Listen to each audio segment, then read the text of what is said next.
bond length. This is one of the parameters of the bond.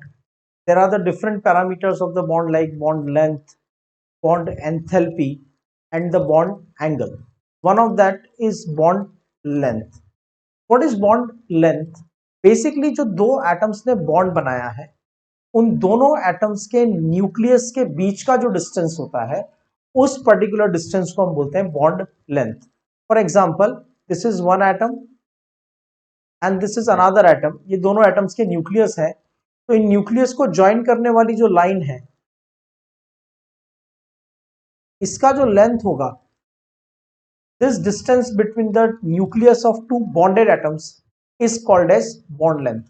We should say it as an equilibrium distance. See what happens is, जब दो atoms bond बनाते हैं तो ये एक rigid iron rod की तरह नहीं है कि ये change नहीं हो सकता. It's somewhat like a very strong spring. तो जब atoms bond बना लेंगे तब भी उनके पास thermal energy तो है. तो ये एटम्स क्या करते रहते हैं? ये एटम्स वाइब्रेट करते रहते हैं. ये एटम्स वाइब्रेट करते रहते हैं तो दोनों न्यूक्लियस के बीच की डिस्टेंस थोड़ी चेंज होती रहती है. तो we are saying that equilibrium distance between the nucleus of two bonded atoms is called bond length.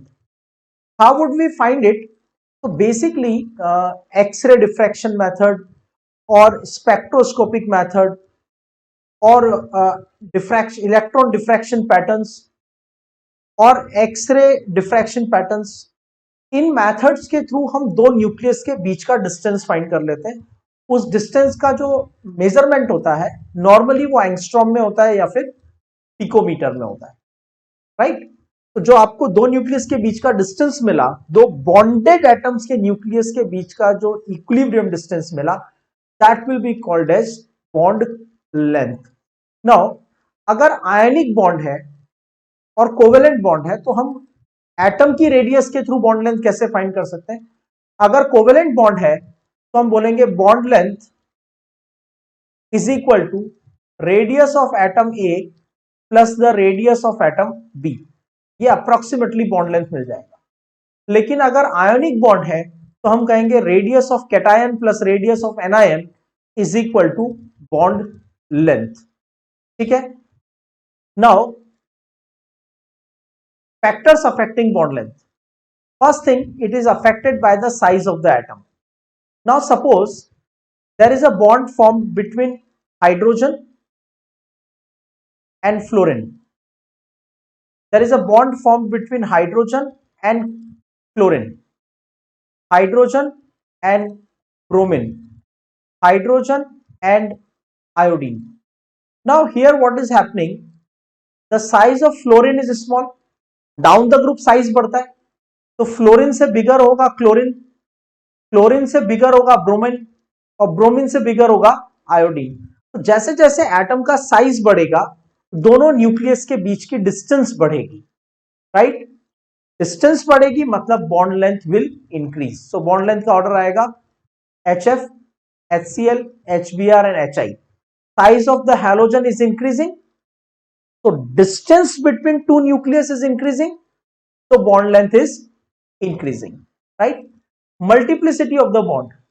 Suppose हमने कार्बन कार्बन के बीच में बॉन्ड बनाया. Now if there is a bond between two carbon atoms, that's carbon single bond carbon, तो उनकी overlapping कम होती है. Overlapping कम होती है तो ऐसे केस में बॉन्ड की लेंथ ज्यादा होती है, न्यूक्लियस के बीच की डिस्टेंस ज्यादा होती है. जब कार्बन के बीच में डबल बॉन्ड बनेगा तो डबल बॉन्ड बनने के साथ क्या होगा? ओवरलैपिंग और ज्यादा पास हो जाएगी, दोनों न्यूक्लियस और पास आ जाएंगे तो बॉन्ड लेंथ विल डिक्रीज. और अगर कार्बन कार्बन के बीच में ट्रिपल बॉन्ड बन रहा है तो overlapping will become even more effective, nucleus will come even more closer to each other, तो bond length will further decrease.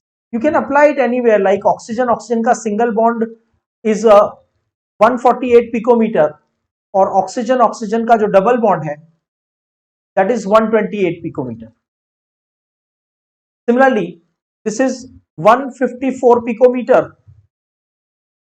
this is 134 picometer and this is simply 120 picometer. Bond length क्यों decrease हो रहा है? Because multiplicity of the bond बढ़ रहा है। Multiplicity of bond बढ़ेगा मतलब दो एटम्स की ओवरलैपिंग बढ़ेगी।